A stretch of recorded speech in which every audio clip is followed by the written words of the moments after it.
Welcome to Natural Habitat Adventures Daily Dose of Nature. I'm your host, Brooke Mitchell, and today's webinar is Conservation Connect Whales of the White Continent with Dr. Ari Friedlaender, Professor of Ocean Sciences and Marine Sciences at UC Santa Cruz and the Principal Investigator at the Friedlander Biotelemetry and Behavioral Ecology Lab. A mouthful. Thank you, Ari, for being here. Oh, thanks, Brooke. I'm really excited to be here and chat with you and maybe meet some new folks. Absolutely. And I'm so excited to be chatting with you again. We had so much fun the last time we sat down for rewildology. I'm so excited to bring your amazing story to Nat Hab. So let's just get right on into it. How and when and why did whales enter your life?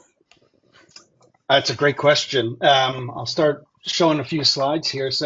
I grew up in Connecticut on the coast in New England, and when you grow up in that part of the world, you know the whaling culture of Moby Dick and that whole era is really part of the human ecology of that area. You know, the lights were literally lit with oil from lamps with whale oil for hundreds of years, and because of that, whales were always part of the culture, but not something that I really got interested in until I was an undergraduate. I loved marine biology. I knew I was going to be something to do with the marine sciences from a young age. And after I took a class in marine mammals at the Duke Marine Lab when I was an undergrad, I was completely hooked. And then started my graduate work in an anatomy and physiology lab to sort of learn about how whales are put together and evolve for living in the ocean. And then I moved on to my PhD work where I started studying more about the spatial ecology of how these animals are distributed with respect to their environment. And that led me to the Antarctic, where we started focusing on understanding how changes in ecosystems affect how these whales behave and survive. And one of the things I didn't sort of know when I was growing up, and there's this guy up here, Nathaniel Palmer, on the top right. Nathaniel Palmer was the first person to actually set foot on the Antarctic continent in 1821, and he was a commercial sealer, and he was from Connecticut as well. And I found out long after I had grown up that I grew up about 20 miles away from where his house was. So unbeknownst to me, or through happenstance, I grew up in an area where whales were very part of the culture, and the Antarctic was also part of it. So I had some unconscious drive pushing me there. Oh, wow, how cool. And when did you decide to become like a professor and have your own lab? Like, that's awesome. That's a big step. Yeah, my parents are both academics, and so I grew up sort of in a university setting, and to me, that was really from day one the natural course of what I was hoping I would be able to do as a profession. And like I said, I could have been sharks, it could have been anything in the ocean when I was a little kid until I really focused in on marine mammals and in the Antarctic. But I felt like. Being in academics and being able to learn as a profession, and somehow actually have that be what you do for a living, seems really attractive. And I'm very blessed to be able to say that, yeah, my job is to learn and create knowledge and share that knowledge. Well, speaking of sharing knowledge, I would love to learn more about the whales that are actually in Antarctica. So, could you teach us a little bit more about that? What species are there? And also, when are they there? I'm sure they have crazy migration patterns and aren't there year round, or maybe some are there year round, but could you teach us about who's there? Absolutely. It's a great question. So this image shows from drone or captured images from drones of all the different whale species that we work with. This is around the world, not just in the Antarctic, but and these are all scaled too. So the size of a blue whale is actually relative to the size of a fin whale. So in the Antarctic, blue whales and fin whales, we're going from the largest to the smallest of the baleen whales. Blue and fin whales are certainly present there. They've been extirpated or hunted down to near extinction up until the late 1980s. Sei whales are also present in lower abundances. Humpbacks in the middle there are far and away the most abundant baleen whale that we encounter around the Antarctic Peninsula. And then on the far right is one called the Antarctic minke whale. It's the smallest baleen whale, and it's an endemic animal to the Antarctic. So of all of these different species, the minke whale is the only one that we know spends, the full year in the Antarctic. They're well adapted to live in the ice. They're kind of smaller, a little bit more nimble. The humpback whales are typically in the area from about December through April, and then they migrate up the coast of, well, in the case if we're working along the Antarctic Peninsula south of South America, those animals would migrate up either the west or the east coast of South America to their tropical breeding grounds. Blue and fin and sei whales, we don't really understand their migration patterns much better than to say we know they migrate at some level, but they don't have these very concentrated breeding grounds close to shore like a humpback whale or a right whale. So um, they're sort of out in the middle of the ocean and probably are around the Antarctic at the same times as humpback whales, but just much more scarce.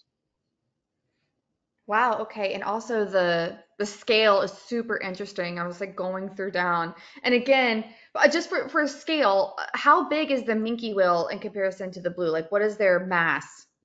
Yeah, it's a great question. So the minke whale on the right there, they typically are around, I'd say, between 6 and 8 meters, or about 20 to 25 feet long. The blue whale on the far left, historically, these animals got to be over 100 feet long. Today, a big blue whale would probably still be around 80 or 85 feet long and probably weighs in at about 100 tons. So absolutely enormous, the largest animals that have ever lived on the planet, and we're very lucky that we're living in a time when these animals are around. Yeah, why aren't they as big anymore? Or have they just been hunted or just not allowed to get that big? Well, they, like I said, they only really stopped being hunted about 30 or 40 years ago, and these are animals that probably have the same kind of lifespan as us. So we are, only Mm. 1 or 2 generations removed, and so these animals just haven't had the time to recover, not only as a population but even individuals to get that big. That makes sense because yeah, I didn't know if it was a like a plastic thing or like an environmental thing, like they just can't get as big or just time Yep. with animals that live as long as them. So awesome. Okay, let's continue on. So I brought up that you have your own lab, and labs ask very important questions. So to you, what is your team investigating? What are those important questions that you're trying to answer? Yeah, that's a really good question. I'll back up just one sort of half step from there and just start thinking about why we even study whales. And so these are the questions that we think about in our lab.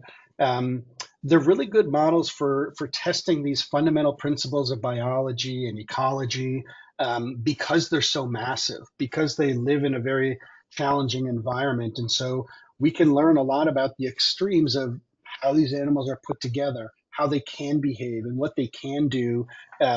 Either the biomechanics or the physics of their movement. These are animals that are just at the extremes of what nature can do. So, from my perspective, that makes them really interesting to study. Um, from an environmental context, the presence of whales in the ocean really reflects things that have to happen in the ocean in very organized succession to be able to have enough food for these animals to be present.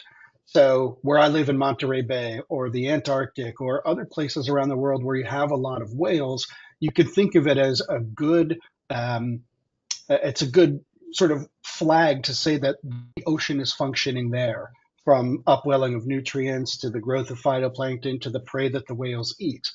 That has to all be happening in really a unique way for whales to be able to be sustained there. So whales sort of, to me, present this thing of where is the healthy ocean? Well, it's probably where a whale or a whale population is. And because of that, whales are also really sentinels of changes in changing environments. And this is one of the things that we're really focused on in our lab is understanding that as an environment changes, either seasonally or from year to year, how does that impact whales? How does it impact where they go, what they do, how they reproduce? And we can use those whales as a really good warning sign of conditions changing, for better or worse in any environment. And then it's also really important to study whales because I feel they have this heuristic value of we should let animals live, right? We shouldn't infringe on their ability to do what nature intended for them to do.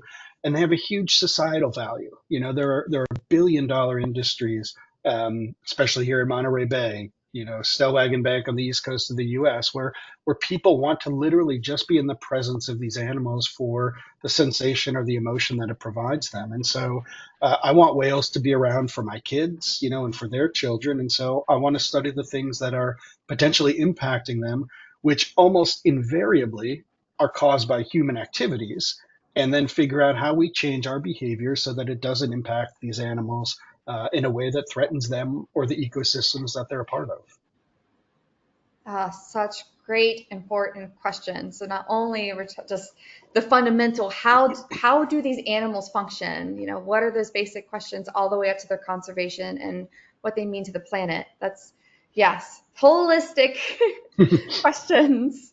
Before I move on to my next question, we just got one from the audience here, and it's asking about the sei whales. And just from that picture, it didn't quite look like they had fins. Do they have fins? And if so, how are they? Maybe you could show us with your arms what they look like. Yeah, so it's very interesting. So all of these animals have pectoral flippers, which are the fins that you see coming off the sides of the animals. Anatomically, literally has the same bone structure as everything that you have in your hands and your arms, all the way up to your shoulder. So in those flippers, there are phalanges, there are finger bones, your wrist bones, your radius and ulna, and even your humerus. What you see in most of the animals where their flippers are out, when the animals are actually coming up to the surface, just like an airplane, they kind of have to change the pitch of those pectoral flippers to help them lift up towards the surface. And that sei whale is just gliding directly under the surface. So it has its pectoral flippers just tucked in to make it a little bit more hydrodynamic. But its fins, its flippers look very similar to a fin whale's, I would say. Very good question. Very observant Yeah. question. Yeah, very observant. Yeah, I was like looking at my screen too. I was like, this is so interesting. I love seeing them together like that. It's just I don't think I've ever seen a graphic with whales just lined up like that. That's very helpful for us visual people. Um, Yes, yes. awesome. So, okay, now we know what questions your lab is asking. Now, how are you answering them? So, take me to Antarctica with you. What tools and methods do you and your team use to collect data, which I can only imagine how complicated this is. How do you do it? Yeah, so I like to sort of show people this as if you were a smart biologist and you wanted to study animals, this is what you should do, right? I assume everybody here knows that this is Jane Goodall, the patron saint of natural sciences. And what she is able to do here to study the habits, the life history, the reproduction, the ecology, the behavior of these animals, literally a $2 pad of paper and a pen. And she's sitting in a forest with the animals and she is watching them continuously.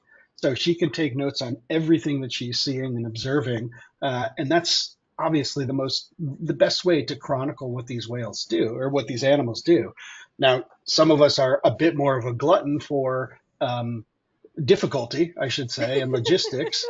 And this is a figure that we put together for a report we did with the World Wildlife Fund a few years ago. And it just showcases, well, first off, I love this image of this really curious humpback whale that was checking us out. But these are all sort of different methodologies that we have to be able to have access to or take advantage of to answer some really, really straightforward questions. So, for example, drones like you see here, to answer a very simple question about how long is a whale, how big is a whale, requires a drone to be able to fly over the animal and measure with some precision how long that animal is, the calls that they make, and what is their sound repertoire like. We need passive acoustics. If we want to understand anything about what these whales do underwater, we need to deploy biologging tags that show us from the animal's perspective what the environment is like and how they're maneuvering. We use biopsy samples to do things like tell us if a whale is pregnant or if it's sick or if it's ingested other toxins. So we sort of take and grab from a lot of different disciplines or a lot of different technologies and adapt that technology to answer sort of a specific question for whales. It's very difficult to say it's routine, like you said, and because of this, logistically and financially, it can be really, really costly to try and do this kind of work. Yeah, like how long? I mean, I'm just trying to think about the length of time your team would have to even be there to collect this many different forms of data. Around how long would you say is like one expedition, and how many people from your lab might be included in that?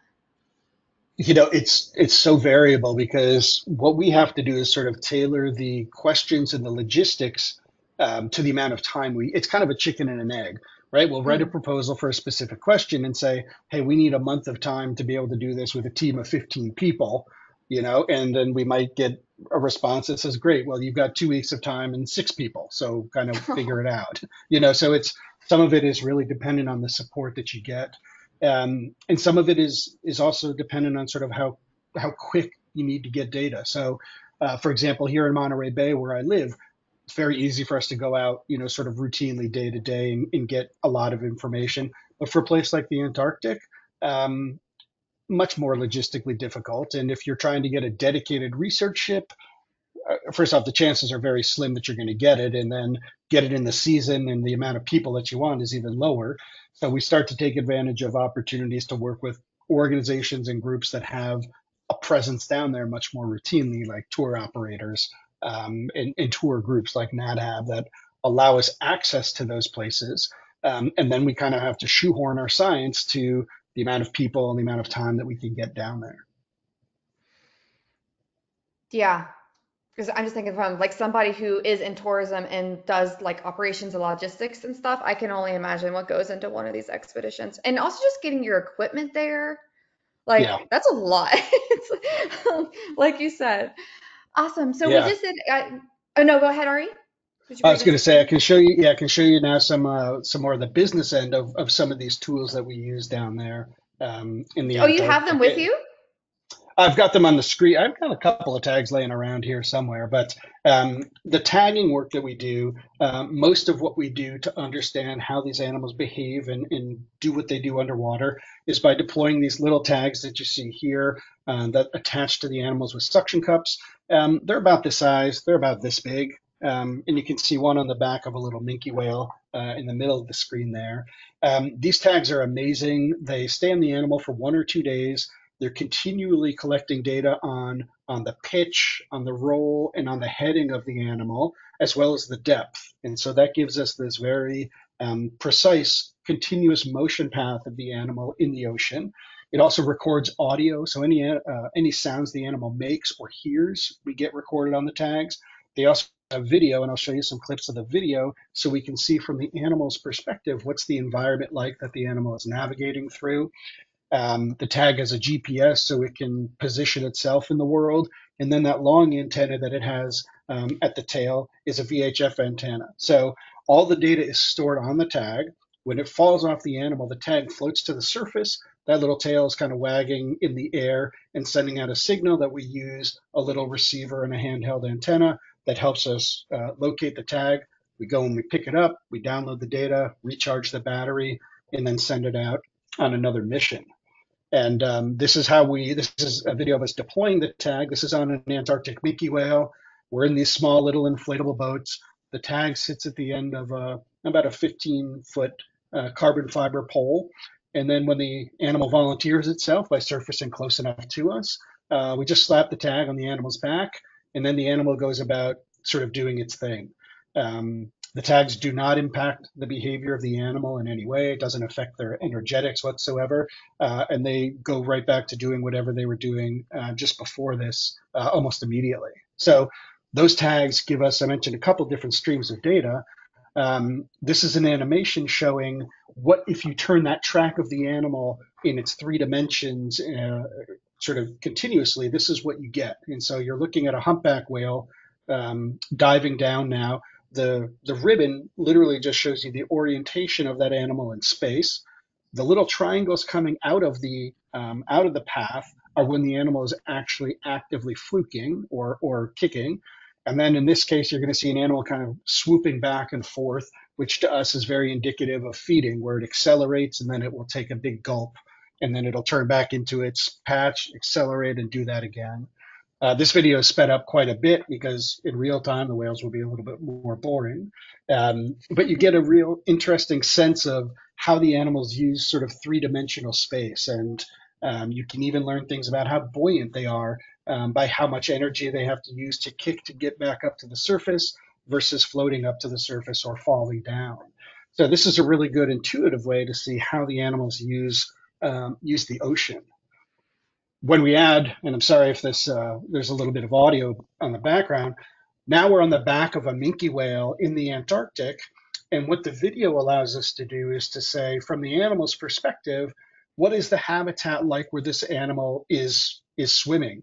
So in this case, it's swimming under this sort of broken up and loose ice. It comes up to the surface in a little pocket of open water. And then in a few seconds, you're going to see the animal actually do a little bit of a feeding lunge. And the video is great because it shows us when they're feeding. It also shows us what the habitat is like where the whales are feeding. So for an animal like a minke whale, we can learn things like how frequently is it in sea ice versus in open water? How much does it feed in sea ice versus open water? And you learn about what's sort of the critical parts of their habitat. So on the panel just below the video, that blue line is the depth, and you're going to see the whale go on a little bit of a dive, and then it's going to sort of come up very rapidly, and I'll show you, you can see when it opens its mouth. In the top left there, that actually shows the orientation of the whale. So you see now it's diving down, it's kind of accelerating quickly. It's coming back to the surface. And there, it just opened its mouth, and you can see all the little krill kind of passing through that it missed. So we can absolutely say that's when the whale fed, and it did so, under this type of brash ice. And if you look at that thousands of times, you start to learn something. Another cool one. This is from right here in Monterey Bay. One of the things about the environment that also is really important for us to know that you don't get just from the tag is what else is in the water. So in this case, there's this beautiful, sea nettles that are passing by the whale. But in this case, here in Monterey Bay, we have a lot of times when humpback whales, and you're on the back of a humpback whale now, they feed with California sea lions. So right here, you're going to see, dozens and dozens of sea lions that are starting to come up on this dive, and we can start to study interactions between not just the whale and its prey, but also how they interact with other animals in their environment. Are they doing things cooperatively? Are they sort of antagonistic to each other? And you get some really, really amazing information from these tags.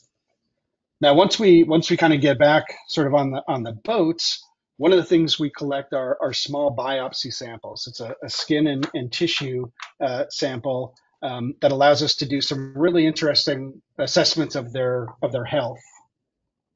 So we use a crossbow with a little uh, beveled out tip. You'll see that we actually shoot it at the whale, and it'll bounce right off the whale. That little yellow part that you see is the stopper. So you'll see the tag is going to bounce off the whale here. Whale doesn't really even respond, which is great. So that little skin sample that we're collecting there, and skin and blubber sample, we can use to test for a huge amount of things. We can tell if that animal's pregnant. We can tell if it's a male or a female, what population it came from, what toxins it's carrying, what it's been eating. So basically, just like if you get blood drawn at a doctor's office, we can learn a huge amount about that individual whale. And that's fantastic. And then lastly, one of the other things, the other technologies I'll show, we can do things like start to look at behavior from the air with drones. This is a humpback whale that's coming up to the surface. Its throat is extended. It is just fed underwater. And when it comes up to the surface, if we were to take a still image sort of right now, we'd be able to precisely measure the length of that animal as well as the width of that animal. And so we could tell if that animal was an adult or a juvenile. And by measuring the width of the animal at certain places, we can also get a good idea about how healthy that animal is and how they put on weight throughout a feeding season and whether or not the rate of fat that they put on changes when you have a good prey year or a bad prey year or a lot of disturbance in the environment. So those are kind of the main tools that we use in our lab, the tags, the drones, and the biopsy samples to better understand the habits of the animals underwater and how things in their ocean affect them from day to day. Incredible, Ari. That was so much. Like and also I really love that that example of like tracking like where it went through space, like well space. Yeah. It's space, it's underwater Yes. space. That was fascinating. Thank you so much for showing all of us that. That was so cool. So obviously now you've gone out, you've collected all of this data between tags and biopsies and drones and all this amazing stuff. In your opinion, what are some of the most important discoveries that you and your lab have made so far in your career? Yeah, I'd say I remember when I graduated with my PhD, and I had done some research in the Antarctic, and my PhD advisor, who is, a man I love dearly, sort of got up and was presenting my PhD. Um, Basically, what he said was like, yeah, his science is okay here, but really what was important was that he showed that you can do whale science in the Antarctic. And that was not a trivial thing to get over the hump of. And so, um, at the very basic level, I'm really proud that we can work on animals in the Antarctic in a way where we can learn all of these things, that we have the tools, we've trained the people, we have the opportunities to go down and do this in the Antarctic because it's pretty tricky. Um, a couple of things that I think are some of the more important findings that we've had over time. Oh, I was going to show you some killer whales from above just because people love killer whales for sure. Yeah, why But not? so you can use video and images like this to see not only how many animals there are, but you can see lots of calves in that video and tell you a little bit more um, about the structure of the population there. But getting back to the findings, there's a couple of sort of bigger picture findings that we've been able to synthesize recently that I think are really important. This first one was one we published in Nature a couple of years ago, where we used tag data from 10 or 12 years to better understand some very basic questions of how much does a whale eat in a day and how is a whale part of its ecosystem. And so the take home message here is that if you actually just estimate how much a whale eats just by how big they are, you are actually underestimating by about a factor of three how much they eat. So, for example, we thought blue whales probably ate between 3 or 4 tons a day. Our data show they eat more like 12 to 16 tons of food in a given day. So, the amount of food that they're consuming and that they need is much, much greater, which means that we need to rethink when we're discussing how a whale and a fishery might be competing against one another. The needs of the whales are much greater than we thought previously. The other thing, which is sort of literally the other end of the spectrum, is that these whales are part of what's called the biological pump. That when they eat, they're grabbing nutrients, and then when they defecate, they are recycling nutrients into their environment, typically up at the surface. And one of the chemicals in particular, iron, is something that is very limiting in the ocean, but is critical for phytoplankton or the very small plant life in order to create photosynthesis. Iron is really important. So whales are recycling nutrients and putting them at the surface and allowing plant life, phytoplankton, and therefore the food that these animals eat to become more abundant.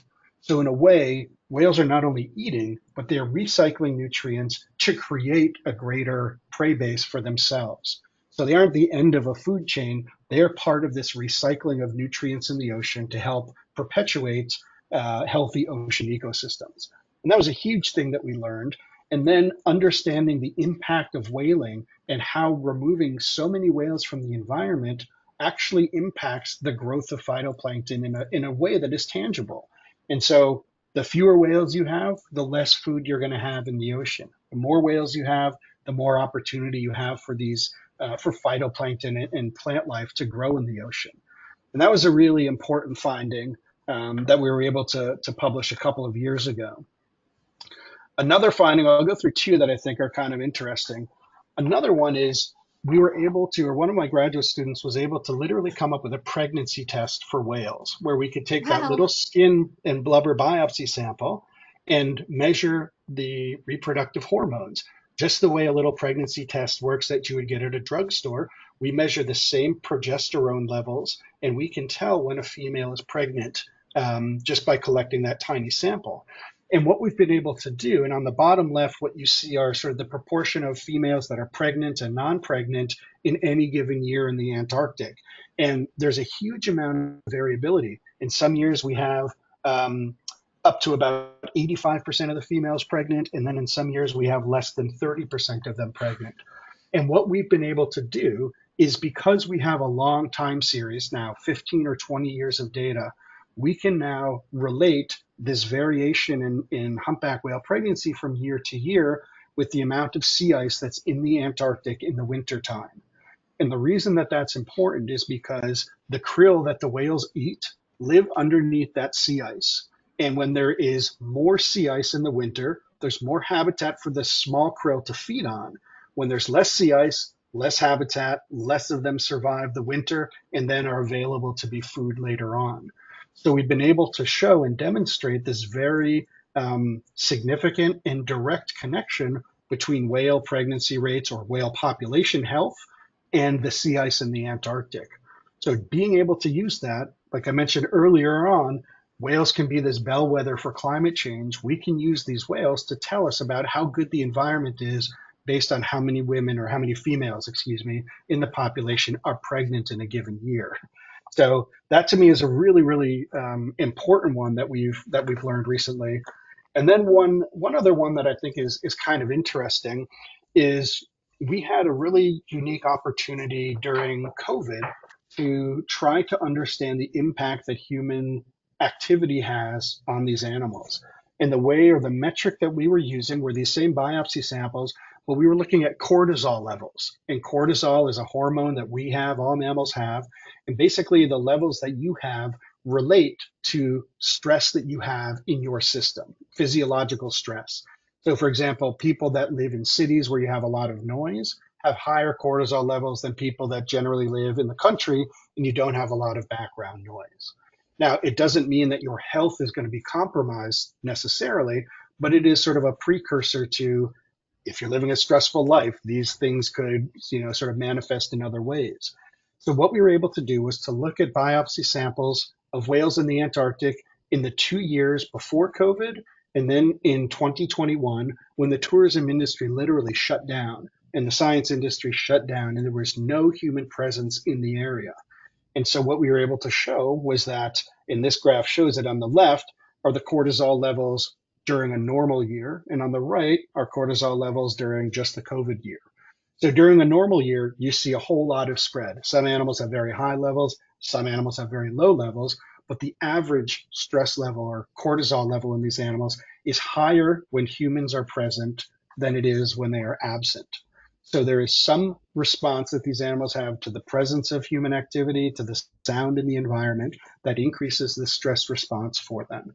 So it's something to be cognizant of and aware of, but it doesn't mean necessarily that human presence is bad in their environment. But we just want to make sure that we know that it does impact these animals, even if you can't see it behaviorally, inside the animals, they are feeling it.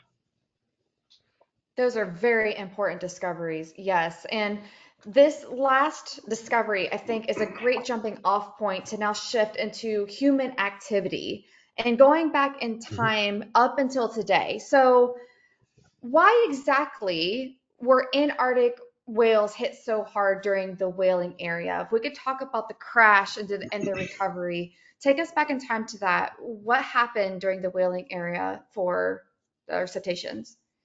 Yeah, so as far humans have been hunting whales for literally 1,500, 2,000 years in a commercial way. It started with the Basque whalers in Spain, and they basically killed off all of the bowhead and right whales over a 500-year period in the North Atlantic. The reason that whales were so valuable in the past is because the amount of oil that they have is used not only to as an oil for burning, but also as an industrial lubricant. And so, as a manufacturing and our industry sort of starts to burgeon, the need for lubricants and oils increased dramatically. And so the use of whales went up quite significantly in the Southern Ocean, basically from 60 degrees south towards the Antarctic. In the 20th century, over 2 million baleen whales were killed in commercial whaling industries, which is just absolutely it's hard to even sort of like comprehend Yeah. that number. But it was an industry that was not built to sustain itself. You killed the biggest animals first, which were the blue whales. When they went away, you killed the next biggest, which were the fin whales, and you literally just are hunting down the size of the animals because that's the way to maximize profits. It was never really regulated in a very meaningful way to try and sustain the whale populations. And, um, in the mid 80s, eventually commercial whaling was shut down because it just wasn't an economically feasible thing to do. Not necessarily because the whales needed the break, but it just wasn't a sustainable economic industry anymore. And now the efforts have been to try and rebuild whale stocks. And some countries are hoping that whale stocks rebuild to the point that you can then again hunt them commercially, while others simply just want them to be back as part of their ecosystem. Gotcha. Okay, great. Yeah. And then fast forwarding to today, so I think now, and you kind of alluded to it too, like tourism in Antarctica is definitely expanding in this area. Could you maybe talk about the pros and cons of this specifically for whale conservation? Absolutely. To me, the con is that you have human presence in a place where it really typically hasn't been before, and because of that, you introduce a little bit of stress to these animals. I don't think that the tourism industry impacts them in any really discernible way other than that, but it's something that needs to be monitored and something that we are monitoring. On the flip side of that, I feel incredibly strongly that in order to really be passionate about these animals, about the environment of the Antarctic and that place, you need to experience it. And you need to experience it firsthand in order to be moved to the point where an attitude changes, something shifts inside you that makes you an advocate or, a supporter of that kind of stuff. And as much as Blue Planet and National Geographic and these phenomenal, natural history documentaries can get you excited about it and empathetic, there's really no substitute for experiencing it yourself. And I have a hard time ever saying I wouldn't tell somebody to go to the Antarctic and experience it firsthand because it is completely life changing. The being around wildlife that has not grown up with humans as part of it puts you in a very different position than you normally would be. And I think it's a really valuable thing for people to experience. And it can be done in the right way. For the most part, it is. The tourism industry is incredibly proactive about um, working in conditions that minimize the impact to these animals, and they sponsor a lot of our research. We're finishing up a study right now with one of my graduate students where she basically did what we call a controlled exposure experiment, where she found a resting whale and then approached it in a Zodiac or an inflatable boat the same way that the regulations are currently in place. And then what we do is we do that as many times as possible to different animals, and we can measure the distance that whales show a behavioral change to the approach of the vessel. And that's important because then we can go to the tour companies and say, hey, look, we noticed that these animals are more sensitive in January than they are in March. So rather than having one blanket, let's stay 100 meters away from the whales, maybe let's stay 100 meters away from the whales in January. But you know what? In March, you can get up to 30 meters away from the animals before they show a response. And that's okay to do. And the people that are going down there get a slightly different experience. And it's based on empirical data that we've been allowed to collect because we've been able to go and partner with the tourism industry. Yeah, absolutely. And just like you know Nat Hab well, you have joined some of our Mm-hmm. expeditions to do some of your research, and I know Lindblad is also a partner of your lab too. So that is definitely something that us and our partners believe in heavily is not only do we need to protect these species and people to experience for themselves, but also to support the research. I mean, we're there. Of course, let's bring a scientist on board. Like what an honor to have you, Ari. Can you imagine going on an expedition with you? It would be the funnest thing of all time. And see you do your work live in the field. Like that would just be an incredible experience. And anybody who was able to do that last year, kudos. And hopefully this year you'll also be able to join one of our Hanse Explorer trips down to Antarctica. So yes, but it is a question we need to ask. Like, is tourism Mm-hmm. affecting wildlife? That's a question we have to ask all around the world. And if so, what are the responses and how do we handle that? And I think the Yeah. next logical question then is how does this translate into policy? How does your science work translate into how things are managed, how things are regulated? And also on a bigger picture of this, what are government's role in this? Antarctica doesn't have like a government structure pretty much anywhere in the rest of the world. So how does your science influence how tourism policy, all those things are done in Antarctica? Yeah, that's a great question. And to be honest, it goes as far as you want to push. Um, I'll sort of move into some different slides, but the way that I have tried to take our science to these sorts of places is through a number of different avenues. We have a lot of our research that is funded by our federal government, or at least in the past has been through the National Science Foundation. When you're doing science with the National Science Foundation, it is not done for advocacy or conservation. It's done for the empirical study. But that doesn't mean that you're not studying something like climate change or human impacts. It just means that you're not really advocating for it, but you're collecting the critical data that can then be used to create that kind of policy change or reports. What I found is one of the best ways to do this is to partner with NGOs or other organizations that have a direct seat at the table for the policy that is created in that region. So in the Antarctic, there's an organization called CAMLR, which is the conservation for the Convention for the Conservation of Antarctic Marine Living Resources. They are the organization that is an international organization that manages things like the krill fishery. The International Whaling Commission is an international organization that manages and conserves whale populations. So I'm a member of the scientific committee there, so I can present my science there. We work with Nat Hab, with WWF specifically, to generate these reports from our community of marine scientists to ask questions and address questions that we think are really important to study in the oceans. And so that's one sort of that I've shown up here. Protecting Blue Corridors was an initiative to basically start to tell policymakers in a lot of different countries, you can't just protect the places where whales migrate to and from, but you need to consider the entire route that these animals are taking and manage the corridor, because anywhere that a whale is needs protection. It needs protection.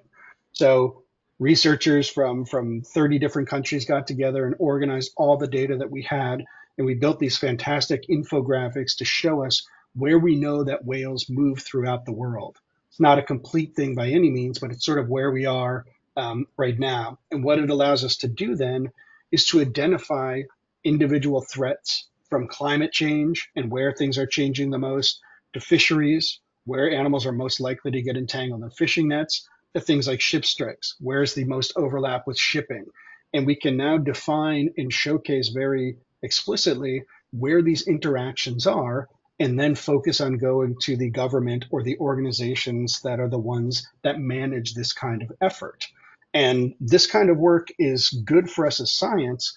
The thing that really makes this potent is when we can promote this through public media and other people get involved, not just the science voice, not just an NGO voice, but this report and this work, for example, 270 media stories globally were put out about this. It had a reach of 730 million people, 19 million people on social media. So using outlets like these NGOs that have access to things like CNN, BBC, NPR, all of these places that can then spread this information on what we think needs to be done is better than anything I can do simply with my science and publishing it in a journal. So I think we've raised the ceiling for where science can go by partnering with groups that have a much larger reach than just our scientific community. Yeah, that reminds me of the last time you and I had a conversation. You mentioned how you had switched from just being a scientist to also starting to do a lot of conservation advocacy. And I feel like this is in line with that. When do you feel like that decision, you realized that decision was really important, not just being in the field was important, but getting the word out was really important? Yeah, I wish I could pinpoint a specific time, but over time, I've just felt more and more like I was hitting a ceiling for, as a scientist, my information, I can't get to the table at some of these organizations that manage things. I can't. I don't know how to share my voice or the things that I think are important more than in just a scientific journal. And I do feel like more people need to be aware of what we're doing. So, from a selfish perspective of me thinking that the science we do in protecting these animals was something that I thought should be more valued. Um, that sort of led me to figuring out where bigger audiences were. And clearly, marine mammals are animals that have a huge amount of sympathy. We have federal laws protecting them proactively in the United States in the Marine Mammal Protection Act. And they are afforded such protection that there is a very willing and able audience out there. And so my feeling was, why keep the science, in our science silo, or our little academic silo? Let's share it as broadly as we can. Also, I have an opinion. I can be an unbiased scientist in how I do my work, but I can tell you that I really give a shit about this, and it's really important to me. And I want my kids to be able to experience this kind of stuff. So I use that as motivation to find ways to find the groups of people that can take this work and make the most sort of valuable um, insights with it. Well, I can say, and I'm sure I can speak for the entire audience, that we are very grateful that you had this revolution, because I've now had an opportunity to talk with you many times, and every single time you just blow me away with your knowledge and how much you've been able to just research and answer and then share this information. Like, you have me so captivated right now with everything you're talking about. And it seems that everybody else feels the exact same. So thank you, Ari, for Oh, my getting out pleasure. of your science bubble and sharing your knowledge with the world. So I think that the next logical thing then is, like, let's start looking at the future. What do you think the future for Antarctica, whales, and maybe wildlife in general, the continent looks like? Yeah, I mean, I think in the Antarctic, the nice thing about conservation in the Antarctic is that there is, at least we know what the playing field is. So to me, there are two things that are really affecting Antarctica. One is climate change. It's an external threat, and it's something that we need to deal with in a lot of ways, not just the Antarctic. In the Antarctic specifically, though, there's a fishery for krill. And if you go into Whole Foods or one of your natural food stores, you're likely to see krill oil as a supplement there. It is an omega-3 fatty acid, same as you find in salmon or cod liver oil, and it's promoted as something that's got health benefits. I personally don't think it does in any way. That fishery is existing for a small amount of that, and then about 95% of that fishery exists to create protein for other animals, literally pet food or feeding other fish. It's a fishery that doesn't need to exist, in my opinion. And right now, the way that it exists is it overlaps almost exclusively with where whales and penguins and seals and other krill predators in the Antarctic forage. And it's not managed in a way that takes into account the needs of these animals. So I think what needs to happen in the Antarctic is there needs to be a way for the krill fishery to go away or to be managed in a much different way right now. And that's the most direct thing that's happening, I think, in the Antarctic relative to whales right now, other than climate change. Mhm. Do you see like tourism expanding or anything like that? Anything on the human side? Yeah, on the human side, tourism is certainly expanding. I you don't want to feel self-righteous and say I should go, but you should only limit it to these other 100,000 people a year to go. Um, the thing about tourism in the Antarctic is it occurs in a relatively small area of the Antarctic. It's an incredibly important and productive area, but it is a relatively small area of the Antarctic. And to think that we are going to have no impact on that environment, I think is a little naive. I think we basically have to be willing to sacrifice in some way some of the pristineness of a small number of places so that people can experience this place in a way that's meaningful. And I'm okay with that, to be honest. I don't know what the upper limit of how many people is too many. There are other people that can do, analytics to understand that. But I do think the tourism industry is managed fairly well. It's an incredibly cohesive, supportive community that is in it for the long term, and it is not there as a consumptive kind of resource.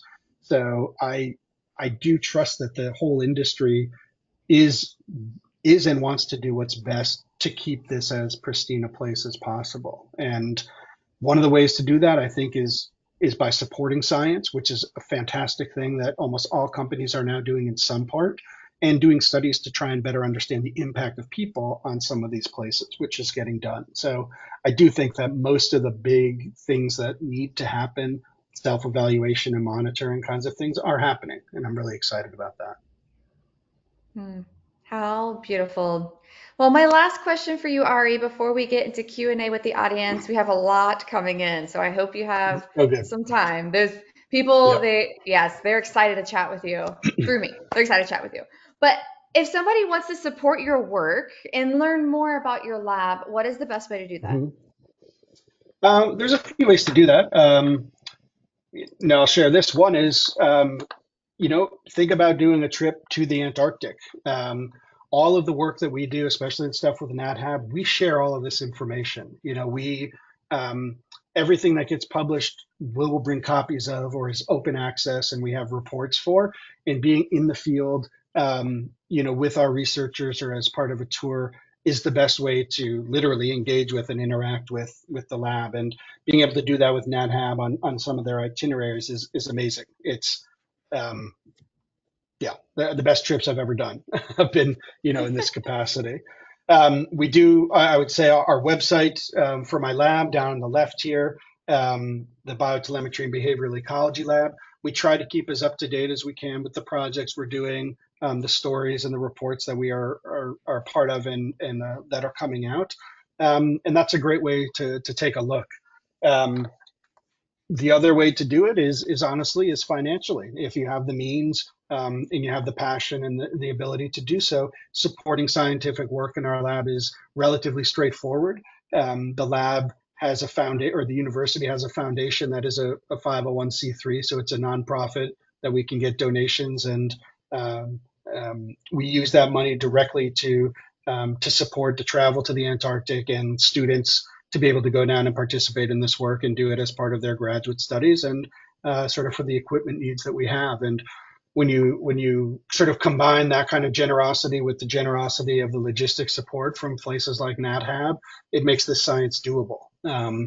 It'd be a real bummer if we were sort of given all of these fantastic opportunities, but frankly didn't have the support to keep the students or the equipment supported to do that. So it is important. I hate to ask for money. It's a really uncomfortable thing to do, but I also know that people feel good when they do that and are donating to a cause that's really important. So that's as much as I think I can plug it.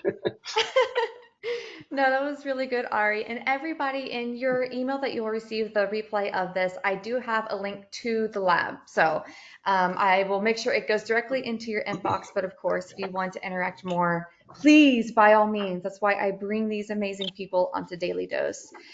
But everybody, in your control panel, there's a little questions box. We'll see how many we can get through before we run out of time. So let's go through here.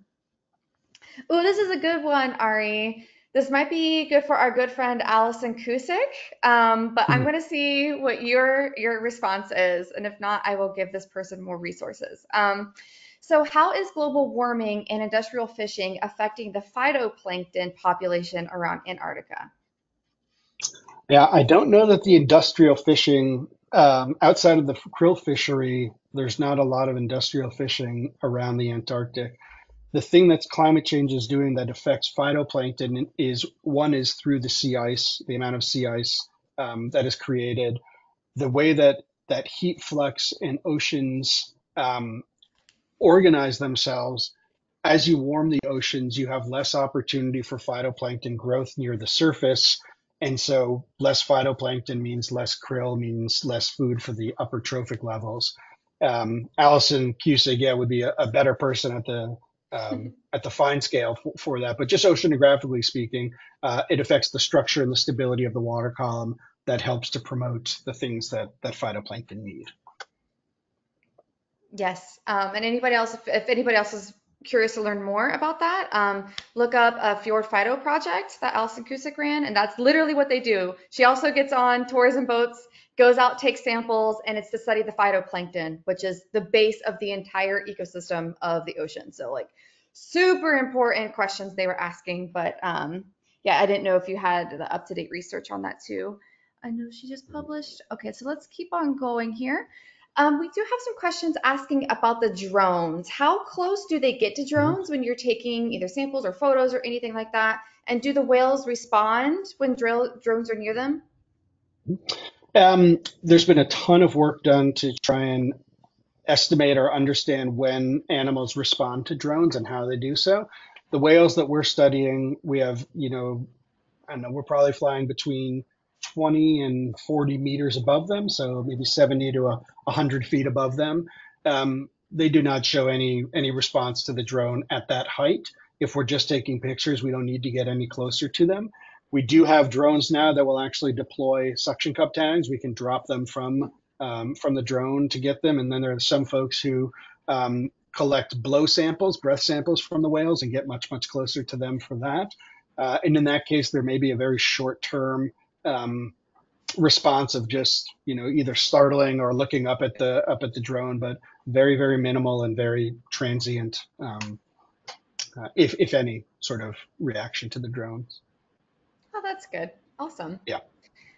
Next, do whales have any natural predators outside of humans? Yeah, that's a great question too. An adult-sized whale, a baleen whale, anything the size of a humpback whale and bigger, there's no natural predators really for an adult size. Minke whales are hunted by killer whales, and calves of most of the baleen whales are also hunted by killer whales. Those are probably the only real natural predators that have any substantial impact on them. Yeah. Awesome. Next, do you or your lab also study non-baleen species? Yeah, we do a fair amount of work with dolphins, with beaked whales, with sperm whales, in different parts of the world. In the Antarctic, we've got a lot of colleagues that are working on the killer whales down there, and we sort of stay in our lane of baleen whales down there. But here in Monterey Bay and down in Southern California, we've got long-term studies on dolphins and beaked whales for sure. Yeah. All right, fantastic.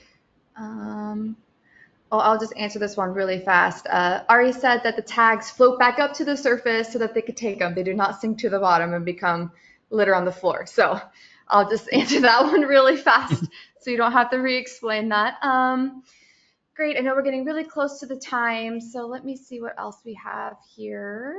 Um, do you ever partner with any aquariums or anything to share your research with like local partners or just spread the news of what you do? Yeah, yeah, absolutely. I've got a couple of slides. We work very closely with a number of different aquariums, the Monterey Bay Aquarium, our local Marine Discovery Center here in Santa Cruz. We've got stuff at the Natural History Museum in New York, at the Smithsonian in DC. So a lot of aquariums and a lot of other educational places we provide content for and are always updating that, trying to get it out as much as we can. Absolutely. Awesome. Well, that is the last question I'm going to ask you, Ari, as we're going to reach the top of the hour right now.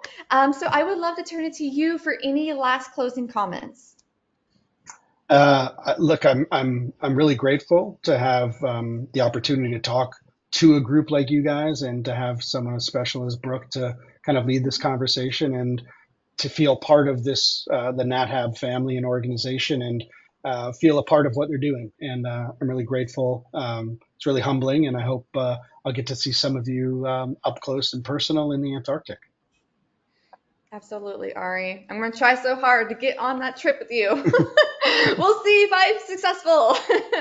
But thank you, Ari. Thank you for everything you do, for your work, your science, for coming on and speaking with us today. And I would like to thank everybody who tuned in. Join us Monday for our next daily dose of nature. You can check out next week's lineup, including registration links on our website at nathab.com/webinars, and keep an eye out for our Sunday e-news announcement. We did record today's presentation, and we will have the replay available on our website soon. With that, I will conclude the webinar. Goodbye, everybody. Thank you.